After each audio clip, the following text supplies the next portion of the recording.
Naija. Nigeria, my country, home, joy, pain, and life. Yes, that's the country we would be talking about today, also known as the unshakable giant of Africa. Why don't you join me here? Let's see how we uncover this giant of a country called Nigeria. If it actually meets its rating, or if it is just a corrupt country that also lobbied its way as the giant of Africa. Nigeria, known as the most populous black nation, with about 250 ethnic groups and over 500 languages. And sorry to say, it also holds the largest economy of Africa. Then let's draw to the conclusion. There's no need for further proof about being the giant of Africa, because that is what it is according to statistics. But will statistics actually be what will lead us into the right path? Or let's find out more and see how this country come up from being nothing under the British rule and now as the biggest and most powerful black nation in the world. Nigeria officially became a British colony in the year 1901, although the British influence dates back to the 19th century. Before the colonization, Nigeria was a collection of independent states and kingdoms.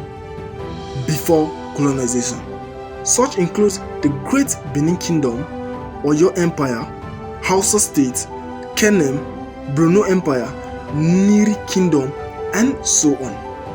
All this kingdom was indigenous with rich culture, heritage, wealth, but was by no means a match for the heavy gunpowder of the British Royal Force. Why not?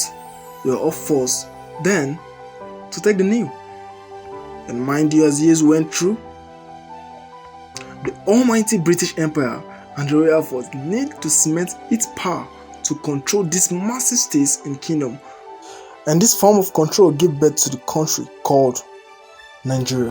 Yes, it did, for that brought about the amalgamation of Nigeria in the year 1914. Yes, 1914 was the amalgamation of Nigeria, bringing together the northern Nigeria and the southern Nigeria to form a country called Nigeria. And for this control, all these different cultures were brought together to form a single entity, which gave the British Empire what they have been searching for: a connection from the north down to the south.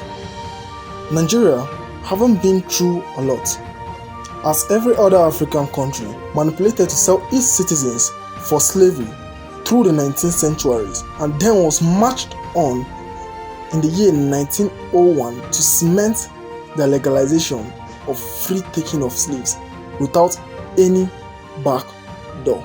Then, in order to make this actually fun and healthy, they decided to merge the country together, bringing in the north and the south in one to form the nation Nigeria in the year 1914. Hey, never you forgot, the Nigerian soldiers were also used in the First World War and Second World War only for the British own use. Nigeria has been through a lot. And after 46 years of running the country legally by the British, it was being handed back to Nigeria. That sounds the bell of independence. The year 1960. It will actually be the year Nigeria will never forget, with joy, laughter, smiles all over. Finally, the British has gone. A new nations have begun, but with a name given to them by their colonial master. Nigeria still lives on today's day. And mind you, nobody is thinking of to make a change of it for now. Actually, the name carries on a lot, sha. Let's watch out and see where this is heading to. Independence have arrived. Freedom has come. The long-awaited joy for the people is already here. So what next? It's now the time to live a dream which we all wanted and which we have all been expecting. A dream called freedom. A dream of choice. A dream for everyone. A dream by yourself, for yourself, and with yourself alone. A dream called Nigeria. And I'm happy to let you know that dream actually started with the greatest of greatest minds, with those who wanted the great for Nigeria, with those who wanted good things for the country, with those who fought for the nation, with those who aspire for smile on the people's face. With the great minds such as Nnamdi Azikiwe, Obafemi Awolowo, Ahmadu Bello, Anthony Nohoro, Funmilayo Ramson Kuti, men and women of valor, the ones with a dream to see the people happy and greatness for their country and nation, Nigeria. Yes, everything started fine. The great leaders were there, the good governors, men being reckoned across the world. They were out there to see great things happen. But something came up on the line. This I might actually say was the downfall of the country. Or let me say, might have been the downfall of the country. The 6 years country was now faced with its biggest enemy, greed. And this greed wasn't coming from outside, it was coming from its people. Those who feel they want power, those who feel they deserve power, even by doing nothing.